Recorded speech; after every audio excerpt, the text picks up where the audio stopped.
In this video, a really cool card trick that will fool anyone. I have a prediction in this box and I have a deck of cards. All the cards are different, of course, and we can even shuffle the cards. Now I need a spectator to help me.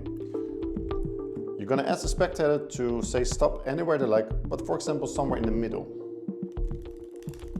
Let's say they say stop right here. And I'm gonna turn over the remaining cards and put them on top.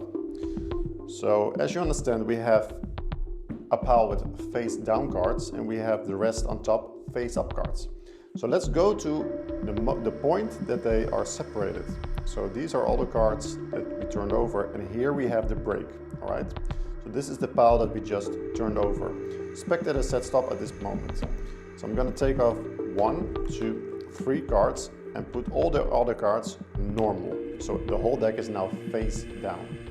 Now these cards are random cards, but because we shuffled, we have a 9, a 6 and a king. Inside this box, I made a prediction.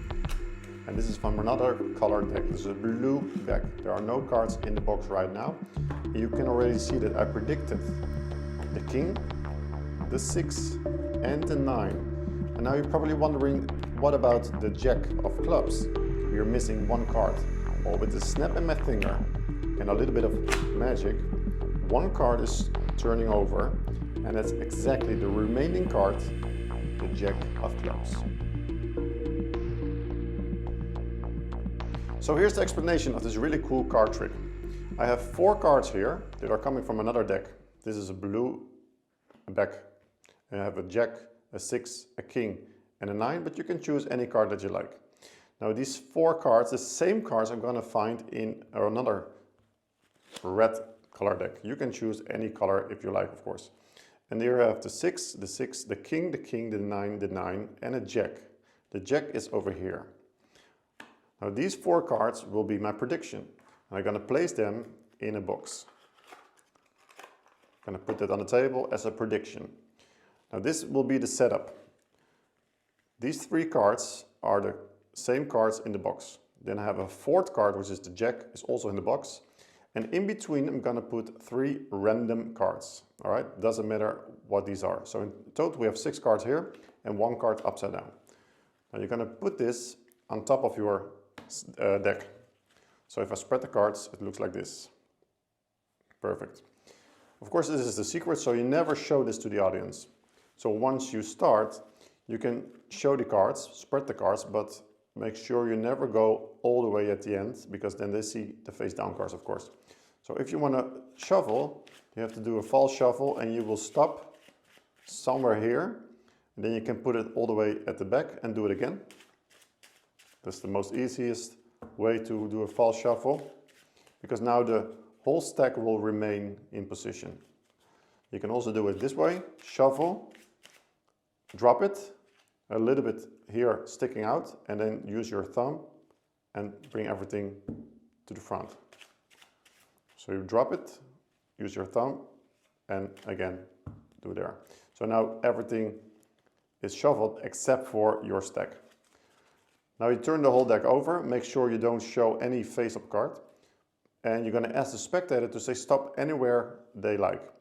Now you're gonna do that slowly because you want them to say stop before the end with the face-up card. So I'm gonna do it very slowly.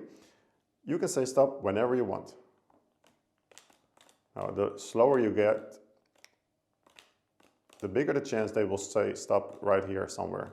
Let's say they say stop here, stop. Now what you're gonna do, you're gonna explain to them, this is the moment that they say stop. You're gonna turn over the other pile, the remaining cards, and put that on top. So of course we have a whole deck of cards now with face down cards, and then there's a moment where we have face up cards, and this point is decided by the spectator. So what we're gonna do now, we're gonna spread the cards and we go to that point.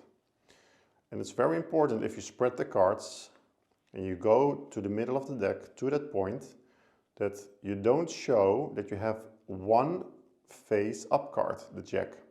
So what you're gonna do, you hold it really tight, like so. You hold it with this finger really tight, and then you almost go one by one until you see the first card face down. There it is. Now we put 3 more cards just to be sure that if you go a little bit like this, that you don't see the card yet. So that's why we use multiple cards, yeah? So now we have this first face down card. And you explain to them this is the moment that you said stop and that we turn over this pile. Now I'm going to put 1, 2, 3 cards here on the table. And I'm going to put the rest of the deck in the same normal position face down. Now the situation is now that we have still 1 jack upside down, face up. That's for later. And now these are, of course, automatically the 3 cards, the 9, the king, the 6. Now you say you have a prediction, you open the box, you don't tell anything yet about the remaining 4th card, and you show them 4 cards, and you put them here. I predicted that you said stop exactly there at that moment. That's why I have the same cards in the box, and I have 1 card left. And of course they will ask, what about the 4th card? And then you can do some magic, like this. You can do this. You can wave this card, and then the last card comes upside down, face up in the deck, and also the jack of clubs you predicted as well. Fantastic and beautiful card trick. Have fun.